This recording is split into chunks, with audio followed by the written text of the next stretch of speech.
लोगों को धोखा देने की प्रथा जो है वो आज से नहीं है, वो तब से है जब से लोग इस धरती पे हैं। लेकिन फ़र्क सिर्फ इतना हो गया है कि इस डिजिटल एज में मेथड्स जो हैं वो नए आ गए हैं। और सिर्फ इतना ही नहीं, ये हर रोज़ इवॉल्व भी हो रहे हैं। फिशिंग को भूल जाओ, वो अब पुरानी बात हो चुकी है। स्कैमर्स की एक पूरी नई जनरेशन आ चुकी है जो ऑनलाइन और फ़ोन कॉल्स की मदद से आपके पूरे बैंक बैलेंस को ज़ीरो कर देते हैं। तो आज की इस वीडियो में डिजिटल अरेस्ट जैसे स्कैम से लेकर किस तरीके से इन स्कैम से बचा जा सकता है, हम उसी के बारे में आपसे बात करेंगे।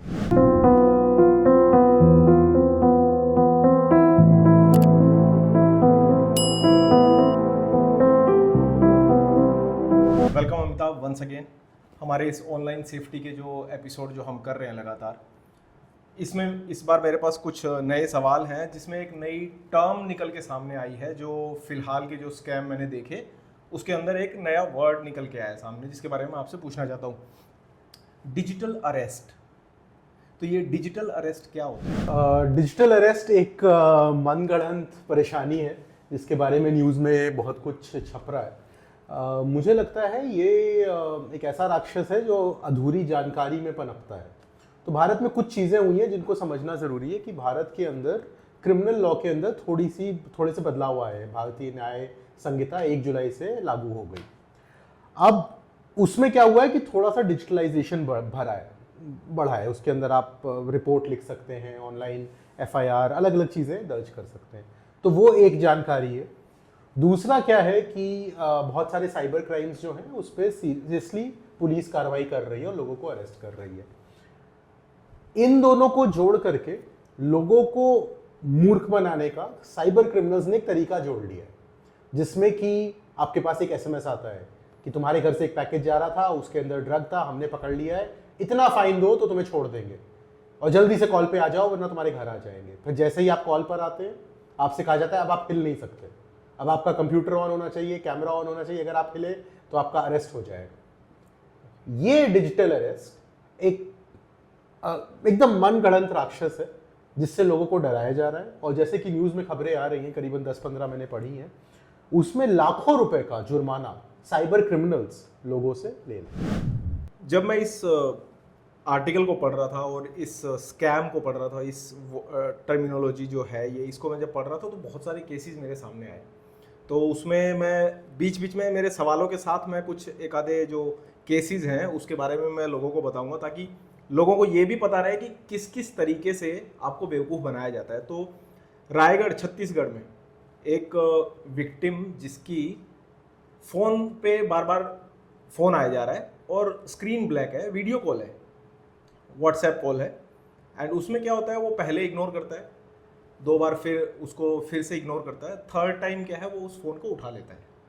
एंड देन होता क्या है, स्क्रीन पे ब्लैक स्क्रीन है और ऑल ऑफ अ सडन एक न्यूड विमेन जो है वो कैमरा पे आती है।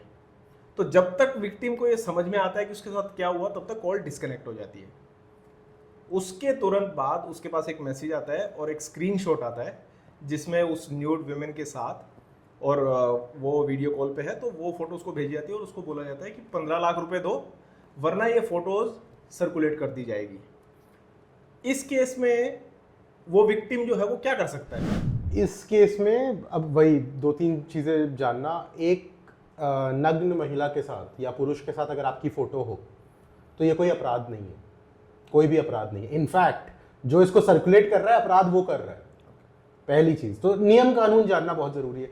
दूसरा, और हम बहुत बार ये सोशल मीडिया मैटर्स में कह चुके हैं, मैं फिर से कहना चाहूँगा, व्हाट्सएप में एक फीचर आता है कि अननोन लोगों की कॉल्स आप रिसीव ही मत करो, उसको ऑफ कर दीजिए। अननोन नंबर से मैसेज या कॉल रिसीव करना, इसकी कोई ज़रूरत नहीं है, खास करके व्हाट्सएप के ऊपर। इसको फौरन ऑफ कर देना चाहिए। यहां से शुरू करें। दूसरी बात, जैसे ही किसी भी साइबर क्राइम या साइबर थ्रेट की बात आती है, बहुत सारे रिसोर्सेज हैं, हमारी खुद की वेबसाइट सोशल मीडिया मैटर्स, वरना cybercrime.gov.in, वहां पर जाइए। वहां पर बहुत सारे स्कैम्स के बारे में डिटेल में लिखा हुआ है। एक बार अगर हम गूगल कर लें कि ये स्कैम मेरे साथ हो रहा है, आज विभिन्न संस्थाएं, सरकार, साइबर क्राइम पुलिस, हर स्टेट की बहुत उम्दा काम कर रहे हैं, जागरूकता की पूरी कोशिश कर रहे हैं। बस कभी शर्म के मामले, कभी डर के मामले, हम लोग इस जानकारी तक पहुंच नहीं पाते। तो अगर आपके किसी दोस्त के साथ ऐसी कठिनाई या आपके साथ हो रही है, सीधी सी चीज़ है, सोशल एंड मीडिया मैटर्स की वेबसाइट पे आइए या cybercrime.gov.in पे जाइए, वहाँ पर आपको सही जानकारी मिल जाएगी। और किसी को भी पैसा देने के पहले इंटरनेट पे ये सोच लीजिए कि 99% ये फ्रॉड है। सरकार और पुलिस आपसे कोई भी ऐसा पेमेंट नहीं मांग रही। अगर कोई किसी भी सरकारी व्यक्ति का नाम लेकर के ऐसी बातें कहता है तो वो 99%, बल्कि मैं कहूँगा 100% एक साइबर फ्रॉड की घटना है। तो ये जो डिजिटल अरेस्ट जो है, ये इसमें होता क्या है? मतलब कैसे आपको अरेस्ट कैसे आपको अरेस्ट करके रखा जा रहा है, कैसे पकड़ के रखा जाता है? देखिए, आजकल हम लोग सोशल मीडिया पे अपनी जानकारी बिखेरते रहते हैं। हम कहाँ गए, हमारे भाई बहन, हम कहाँ रहते हैं, क्या काम करते हैं, थोड़ा सा किसी का सोशल मीडिया आप ढूंढ लीजिए, आधे घंटे ये जानकारी मिल जाती है। अब इस जानकारी के ऊपर साइबर क्रिमिनल अपनी कहानी बनाते हैं। तो वो कहानी इतनी सच्ची लगती है ना कि हमें तुम्हारी कॉलोनी पता है, कॉलोनी का नाम सही बता देंगे, हमें तुम्हारा ऑफिस पता है, ऑफिस का नाम सही बता देंगे। तो कोई भी, मैं और आप भी इस चुंगल में फंस सकते हैं। अब सामने वाले की अगर ट्रेनिंग ऐसी है कि वो पुलिस वाले की तरह आवाज लगे, सच बताऊं तो करीबन 80% लोगों ने कभी किसी पुलिस वाले से बात नहीं की। फिल्मों में देखा है, एक इमेज है हमारी, उस इमेज में अगर वो आवाज खारी उतर रही है तो कोई भी घबरा सकता है। फिर उसके ऊपर वो मनगढ़ंत नियम सुना देंगे कि ये हो गया, वो हो गया। साधारण सी बात है, अगर आपने अपराध किया है तो आपको जेल जाना है। फाइन देने से तो बात नहीं है, कोई रेड लाइट कूदने की बात थोड़ी ना है। अगर आपने अपराध किया है, दूसरा, फाइन देने से कौन सा अपराध है जो माफ हो जाता है हिंदुस्तान में? कोई भी अपराध माफ नहीं होता। तो जैसा मैंने आपको बताया, अलग अलग केसेस थे कि भाई ड्रग्स आपके घर आ रहा था। ड्रग्स अगर आपके घर आ रहा था तो इसमें आपने कोई क्राइम नहीं किया है। अगर आपके घर पे पाया जाए तो आपने क्राइम किया है। तो पहली चीज तो कॉन्फिडेंट रहिए। दूसरी चीज, ये जो अरेस्ट वाली बात बताई ना मैंने, एक महिला के साथ एक केस हुआ था, आई थिंक नोएडा का या गुड़गांव का है, राइट, जिसमें उनको कहा गया कि तुम कैमरे के सामने से नहीं हट सकते। अब जो सामने वाला था वो पुलिस की वर्दी में बैठा था, पूरा नकली पुलिस स्टेशन उसने बना रखा था, बड़ी सारी चीजें हो रही थी। महिला घबरा गई। कोई भी घबरा जाएगा, मैं भी घबरा जाऊंगा। और वो 2 दिन तक वहीं बैठी रही, लोगों से पैसे मांग करके भेजती रही, कैमरे के सामने से मत हटना। तो अरेस्ट बिल्कुल जैसे कि अरेस्ट किया जाता है, किसी को आपने जेल में बंद कर दिया, बस डिजिटली कर रहे हैं। कह रहे हैं कि कैमरा अपना ऑन रखो, हमसे बात करते रहो, चार्ज पे लगा के हमसे बात करते रहो, इतना पैसा दो।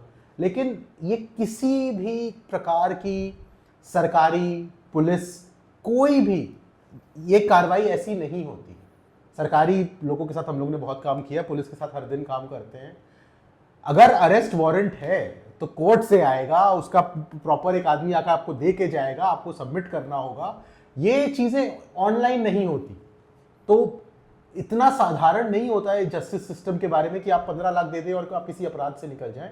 ऐसा बिल्कुल नहीं। ये जो केस आप बता रहे हो नोएडा वाला, इसमें इसको जब मैं पढ़ रहा था तो मैंने उसमें देखा कि उस महिला ने जो टाइमिंग्स आपने बताई कि कितना 48 घंटे उसने खाना भी खाया है, वो ये सब काम भी उसने वीडियो कॉल पे ही किए हैं। तो सीरियसली मतलब वो इतना, क्रिमिनल्स ने इतनी स्टडी उनके बारे में करके रखी थी कि आप वहां से हिल ही नहीं सकते हैं, क्योंकि आपको इतनी जानकारी ऐसी दी जाती है, आपको लगता है अरे ये तो एकदम सच है, ये तो बिल्कुल सही है। सिमिलर एक इंसिडेंट जो है साउथ दिल्ली में ये हुआ। इसमें भी एक महिला को ये बोल के फ़ोन किया गया कि आपका फ़ोन नंबर सिम इसलिए ब्लॉक कर दिया जाएगा क्योंकि आपने कुछ पोर्नोग्राफी कंटेंट जो है वो शेयर किया है।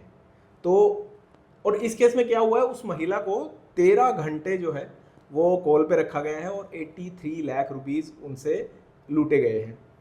उसमें उन्होंने फेक एफआईआर भी दिखाई है। उन्होंने जो इसमें एक फेक एफआईआर थी और वो ये सब चीज़ें, डॉक्यूमेंट्स ऐसे पेश किए गए हैं जिससे वो महिला को भी समझ में नहीं आया कि ये सब नकली है, ये स्कैम है। डेटा प्राइवेसी क्यों जरूरी है ये यहाँ पता चल रहा है। सोशल मीडिया पे अपनी निजी जानकारी मत दीजिए। दूसरा, मैं कहूँगा कि हिंदुस्तान के अंदर हर ऑफिस को, बैंक हो, मोबाइल फ़ोन की कंपनी हो, अब इसको सोचना पड़ेगा, क्या ये जानकारी बड़ी आसानी से लोगों तक पहुँच रही है? क्या क्रिमिनल्स एम्प्लॉइज से ही ये जानकारी खरीद ले रहे हैं कि आपके अकाउंट में कितना पैसा है, आपके अकाउंट आपने क्या डेटा ट्रांसफर किया है, आपका फोन किस चीज के लिए यूज होता है। तो ये ऐसी साधारण सी बातें हैं। अगर कोई भी व्हाट्सएप ग्रुप पर है तो उस पर कभी कोई पोर्नोग्राफिक फाइल आ गई तो कोई बड़ी बात नहीं है।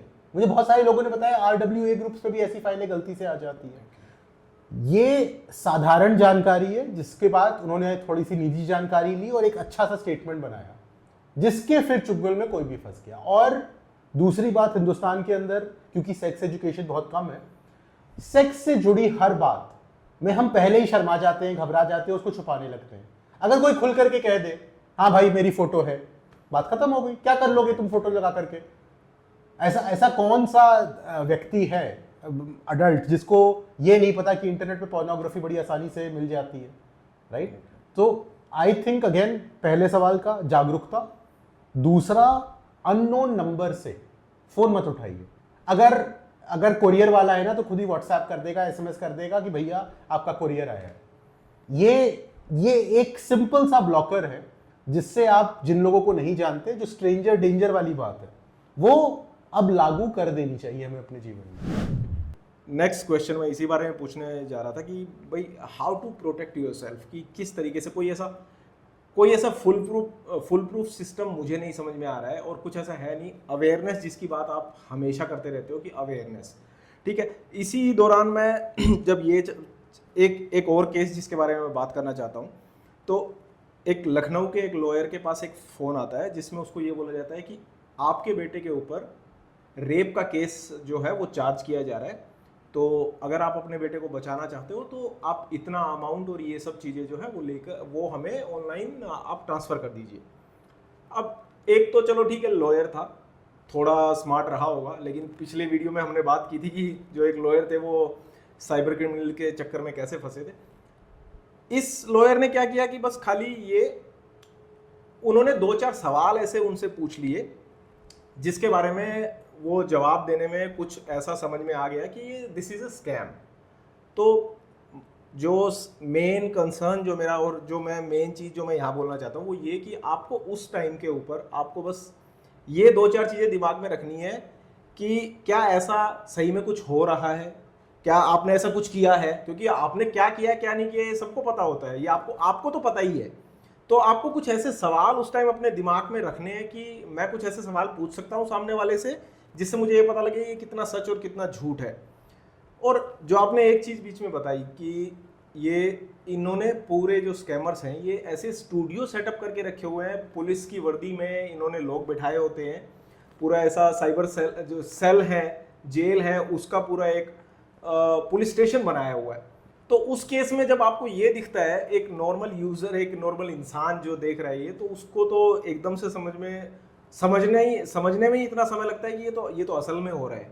तो इस चक्कर में वो फंस जाते हैं। आई थिंक यार यहाँ पे एक और बड़ा इंपॉर्टेंट गैप है। मुझे याद है जर्मन एम्बेसी के साथ हम लोग इतना काम करते हैं, उनका एक सर्वे हुआ था कि बच्चे बड़ा होके क्या बनना चाहते हैं। तो लड़के और लड़कियों में टॉप 5 जॉब्स में पुलिस था, टॉप 5 कि वो बड़े होकर के ये बनना चाहते हैं। और हम लोगों के यहाँ पुलिस से हम डरते हैं, हम सारे डरते हैं, आप भी मैं भी, हम सब पुलिस, अरे यार छोड़ो करप्ट है ये है। लेकिन 80 लाख देने के पहले मैं बस एक साधारण सी बात कहूंगा, आप पुलिस स्टेशन चले जाओ।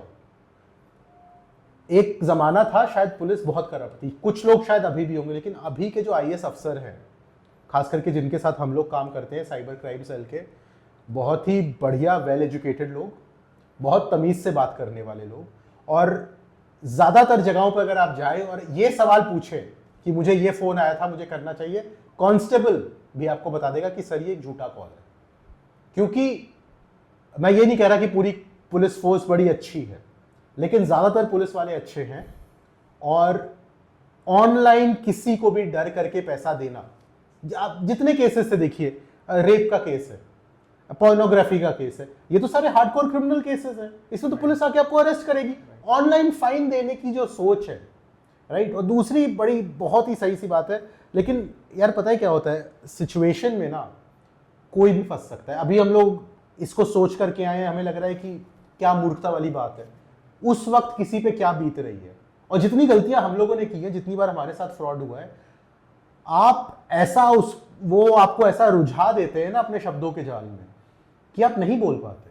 और बहुत लोगों की पर्सनैलिटी ऐसी नहीं होती, एक वकील की पर्सनैलिटी अलग है, लेकिन मैं बहुत सारे लोगों को जानता हूँ अपने परिवार में, अपने दोस्तों में, वो नहीं बोल पाएंगे। तो मैं अभी भी विक्टिम पे इसको बिल्कुल ब्लेम नहीं करता, मैं खाली साधारण सी बात, जागरूकता। दूसरा, अगर क्राइसिस आ ही गई है, थोड़ा सा रुक के 2 दोस्तों से पूछ लो, कोई ना कोई वकील दोस्त तो होगा ही, नहीं तो फिर सोशल मीडिया मैटर्स का अगर ये वीडियो देख रहे हैं आप, तो बस कल ये लिंक याद रखिएगा, एक ईमेल भेज दीजिएगा, हम आपको 2 मिनट में जवाब दे देंगे। जो तुमने कहा कि 80 लाख देने से पहले, आप 80 लाख देने के बाद भी तो पुलिस स्टेशन के पास गए हो। ये केसेस जो यहाँ है, ये इसलिए मैं इनको पढ़ पा रहा हूँ क्योंकि ये पुलिस के पास गए हैं। तो आप इतना अमाउंट उनको देने के बाद पुलिस के पास जा रहे हैं, तो आप पहले ही इसके बारे में सोच लीजिए। एक तो ये जब मैं ये सब चीज़ें पढ़ रहा था, तो एक डॉक्टर स्नेहा शर्मा है जो साइकेट्रिस्ट हैं, वो इस साइकोलॉजी को एक्सप्लेन करती है कि ऐसा होता क्यों है। तो इसमें क्या करता है कि इंसान जो है वो क्यूरियोसिटी में फ़ोन उठाता है, ठीक है, एंड देन उसके बाद क्या है, वो फियर के चलते वो उसको छोड़ नहीं पाता है। एंड उसी दौरान जो है, एक बार जब आप डर गए, तो उसके बाद फिर आपका रैशनल माइंड जो है वो काम करना बंद कर देता है, फिर आप इमोशनल जोन में चले जाते हैं। तो यहीं पर आपको, और ये जो स्कैमर्स है, मैं पढ़ रहा था कि ये पूरी आपकी सोशल मीडिया प्रोफाइल को खंगालने के बाद आपको फ़ोन करते हैं। ये इनको पता है कि जब आपका कुछ, जैसे वो केस जो मैं बता रहा था कि न्यूड वुमेन के साथ जो फोटो उन्होंने क्लिक किया, उसके पास उसकी फैमिली की डिटेल्स थी कि अगर आपने हमें पैसे नहीं दिए तो ये हम आपके पूरे फैमिली में सर्कुलेट कर देंगे। तो इस डर में वो पैसे देना पड़ता है। तो वो आपकी पूरी प्रोफाइल को खंगालते हैं, पूरा रिसर्च किया जाता है आपके बारे में, उसके बाद जो है वो आपको फ़ोन करके स्कैम आपके साथ करने की कोशिश की जाती है। तो ये जो अलग अलग केसेस बताने के जो मकसद है हमारा, वो ये कि ऐसा नहीं है कि आपके साथ अगर ऐसा कुछ, पहली बात तो हम ये चाहेंगे कि ऐसा कभी हो ही ना आपके साथ, आप इस सिचुएशन में ना आए। लेकिन अगर ऐसा होता है तो ज़रूरी नहीं है कि ऐसा ही कुछ होगा, आपके साथ कुछ अलग होगा। आपके हिसाब से आपको, आपकी रिसर्च आपको पूरा पढ़ के, और फिर जो स्कैमर आपको फ़ोन करेगा वो आपके इस तरीके से आपको करेगा कि आपको लगेगा कि हाँ, ये तो मेरे साथ असल में हो रहा है। तो ये सिर्फ अलग अलग केसेस बताने का मकसद यही है कि वो किसी में 2 पैटर्न क्लियरली निकल करके आ रहे हैं। एक कि वो आपकी एक गलती हाईलाइट कर रहे हैं, जो 50% गलती हो सकती है, 50% हो सकता है नहीं हो। जैसे कि व्हाट्सएप, उसमें तो सीधा ट्रैप किया गया है ना कि व्हाट्सएप कॉल आई, स्क्रीनशॉट खींच लिया, उसमें उस व्यक्ति की क्या गलती थी।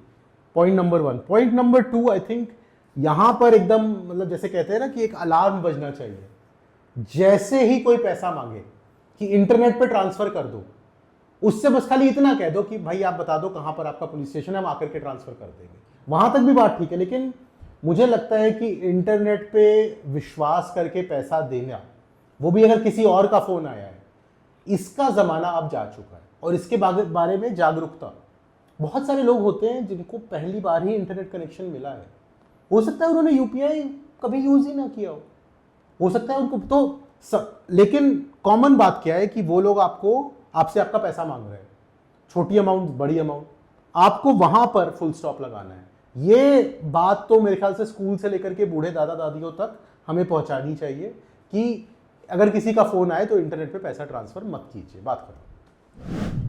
चलिए, और कुछ आंकड़े जो है वो मैं एक बार आपको बता देना चाहता हूँ कि साइबर क्राइम जो है वो किस तरीके से बढ़ता हुआ जा रहा है। 2019 में जो है वो नंबर ऑफ कंप्लेंट्स जो है वो 26,000 के करीब थी। 2020 में ये 800% जो है ये बढ़ा है, और आज 2024 में जो फर्स्ट 4 मंथ का जो डेटा है वो 7,40,000 plus number of complaints already हैं, और अभी पूरा साल 8 महीने और बाकी है। तो ये किस हद तक, तो किस तरीके से लोगों को स्कैम किया जा रहा है, घूम फिर के हम सिर्फ आप लोगों को यही बात समझाना चाहते हैं, और हमारा यही मैसेज है आपके लिए कि अगर इस तरीके का कोई फ़ोन आपके पास आता है तो आप चौकन्ने हो जाइए, और थोड़ा सा 5 मिनट में तो बहुत कुछ चीज़ें स्कैमर्स आपको बोल देता है।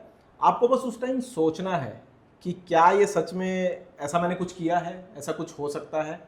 जैसा अमिताभ ने बताया कि इतने पैसे देने के बाद आप पुलिस के पास जाएं, तो वो उतना पैसा देने से पहले ही एक बार आप सोच लें कि क्या मुझे ये पैसा ऑनलाइन देना चाहिए या नहीं। आज की इस वीडियो में बस इतना ही।